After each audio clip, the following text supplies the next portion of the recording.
നമ്മുടെ പുട്ട് റെഡി ആയിട്ടുണ്ട്. നമുക്ക് നല്ല എടുക്കാം. അടുപ്പ് മാറ്റി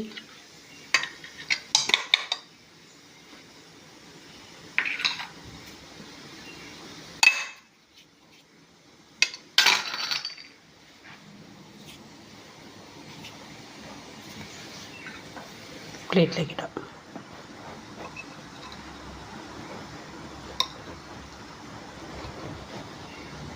ഇതാണ് ഇതിൻ്റെ ശരിയായ ഭാഗം.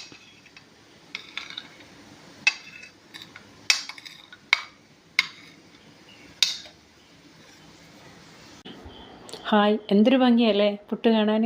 നല്ല ടേസ്റ്റ് വേണം കേട്ടോ. ഒന്നുണ്ടാക്കി കഴിച്ച് നോക്കണേ. എല്ലാവർക്കും അപ്പോൾ വീഡിയോ ഇഷ്ടപ്പെട്ടല്ലോ. എന്നാൽ സബ്സ്ക്രൈബ് ചെയ്തോളൂ, ലൈക്ക് ചെയ്തോളൂ.